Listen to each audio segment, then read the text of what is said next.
Happy New Year! And to celebrate, I've released this extra long edition of On This Day, lest we forget, eh? So we'll be answering questions such as when did the last ever Gladiator Games happen?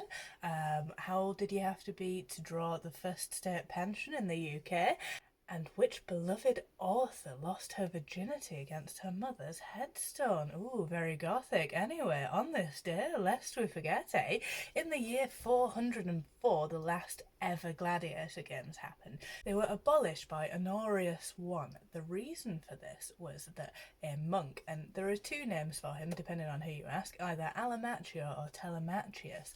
He was a Greek monk and he decided to come along and protest the games and stop them by getting involved in the middle of it all. So there's two stories as to how he ended up dying. Either you believe that the audience just stoned him to death, or the gladiators did not like it and they killed him themselves.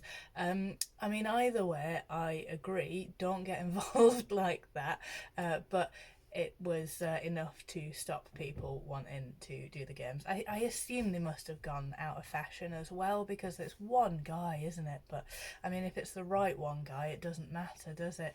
In the year 1660, Samuel Pepys started writing his diary.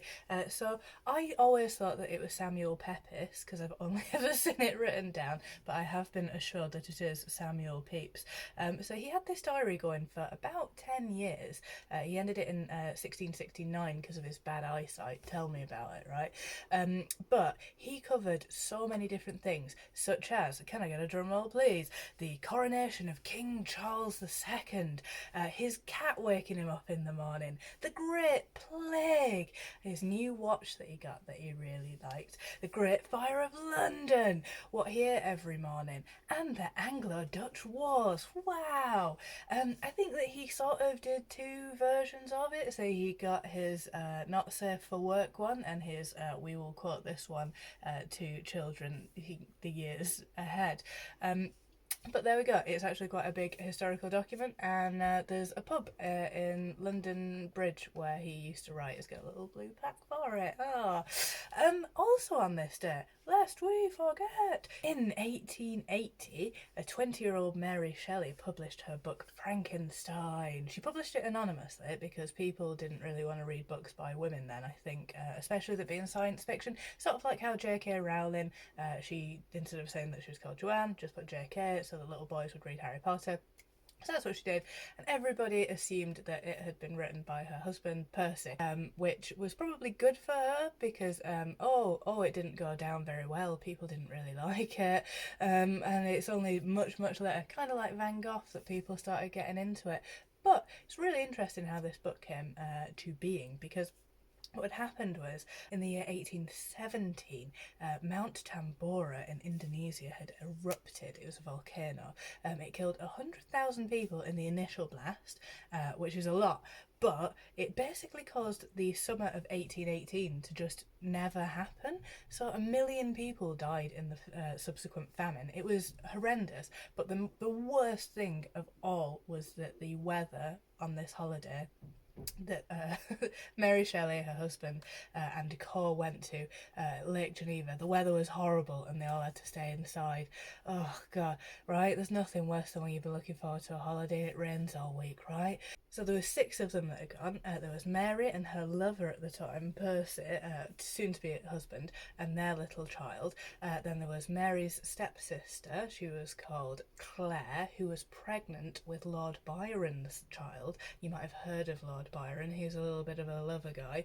So he ended up, I don't want to say that he killed this child, but I don't think he didn't not kill their child. You know, he sent her away to live with nuns and she died quite quickly, and he could have probably kept hold of her, but we're not here to judge. And also a guy called Dr. John Polidori. So he was a little bit of a creep to Mary the whole time, which there's nothing worse. You're stuck inside all day, the weather's terrible, and you've got someone creeping on you. Poor Mary Shelley. Anyway, they're at this place, the weather's awful, they cannot go out. So they decide to have a writing competition. They decide to write horror, and that is where sort of modern horror is apparently cited to come from. And my favourite facts about Mary did not happen on this trip. We did an episode of Historical Hot or Not podcast about Mary Shelley, and please listen to it because her life was horrendous. But my favourite facts about Mary Shelley, and it's entirely unrelated to this holiday that they went on, but allegedly she lost her virginity to her husband Percy Shelley, who's a little bit older than she was, against her mother's headstone.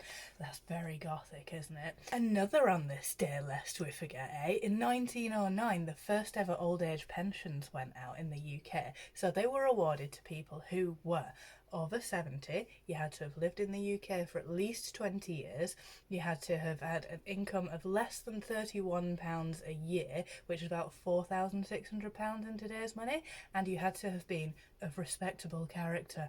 I don't know how they judged that at all, right? But when they first put out these forms, well, that was the problem. It was a form that you had to fill out, which is very difficult if you cannot read or write.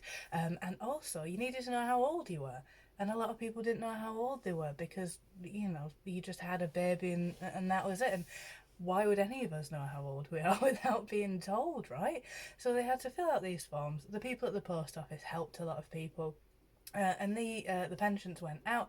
It was 5 shillings a week, 25 pence in real money, which was about sort of 19 to 37 pounds a week, which is not enough to live off, but I guess things were cheaper back then. So the average life expectancy in 1908 was 41. So it was 40 for men, 43 for women, and you'll be roughly drawing your pension for maybe about 9 years. Now, the average life expectancy, according to the Office of National Statistics, between 2020 and 2022 is 78.6 years for men and 82.6 years for women. Now, if you're drawing your pension at the age of 66, which has been dropped from the original age, you're probably looking at sort of 13 to 17 years that you pull in that money, and a heck of a lot more of us, thankfully, reach pension age. So you can see where the problems are kind of coming in with pensions. In 1999, the euro was adopted by Europe, actually. Now, there were 11 countries that first adopted it. Can you name all 11? Ooh, let me know. So we had got Austria, Belgium, we got Finland, France, Germany, Italy, Ireland, Luxembourg, Netherlands, Portugal, and Spain. They all adopted it immediately. I was so excited in 1999 because I thought that we were going to get a new currency over here, and then we never did. I was so disappointed. I didn't know how I was going to learn a new currency, but I was so excited to do so. Anyway, it was an invisible currency until the 1st of January 2002, which meant that it was just used for like accountancy and sort of hidden costs, whereas the actual currency that people were dealing with wasn't introduced until 2002, and by that point Greece had also entered the chat, and it was the biggest currency changeover in history. It was insane. So an initial supply of 14.89 billion banknotes worth 633 billion euros were produced. So if they were placed end to end, they would have reached the moon and back twice, 2.5 times it would have done. That is insane. There were 52 billion coins made worth 15.75 billion euros, produced by 16 European mints using 250,000 tons of metal. That is crazy, isn't it? In the year 2000, the Millennium Dome was opened. The younger viewers might also know it as the O2. We will get to that. So I will never not call it the Millennium Dome. I was so excited for the Millennium Dome to open. I cannot express how much of a big deal New Labour made of it. It was going to be this great shining jewel. Oh, everybody was talking about it all the time. There was so much excitement behind it, and we're all looking forward to it being opened if we manage to outlive the Millennium Bug, which again, very excited about it. People were genuinely upset about the Millennium Bug. They were worried. They thought, I think it was, if all of the computers reached 00000, then the civilization as we know it would die, and we would all die with it. And I couldn't tie my shoelaces at the time because I was 8 years old. I was very late to it. Don't at me, don't judge me, but I was very late to the shoelace tying. let alone being able to comprehend what the end of civilization as we know it would look like. I just knew that I wouldn't have to go to school if that happened, so I was absolutely buzzing for it. Anyway, we opened the Millennium Dome. It had got 14 different sections in it with this big exhibition which was celebrating the year 2000, which was a bit premature, I think, because it was happening in the year 2000. It could have been terrible. It was fine. It was a fine year for me. I don't know about you. Let me know in the comments below. But it was a massive flop. Oh god, it was. They expected about 12 million people to go and visit it. Only 6.5 million people went, and I think that that's probably because it's a bit of a bugger to get to, isn't it? Even now, let alone back then. I'm not sure. Don't hold me to this, but I do think that they built North Greenwich Station for the O2. Anyway, the Millennium Dome. Anyway, it was sold on the 25th of May 2005 and it opened up 2 years later on the 24th of June 2007 as the O2. Who was the first band that ever played there as the O2? This'll win you a pub quiz, won't it? It was Bon Jovi. Hey, there we go. So, thank you for watching. This has been fun. I've enjoyed this. Have a wonderful new year. I hope that it brings you all of the things that you possibly want. Thank you for watching. Why not subscribe? I release these videos every day. Happy New Year. Take care. Goodbye.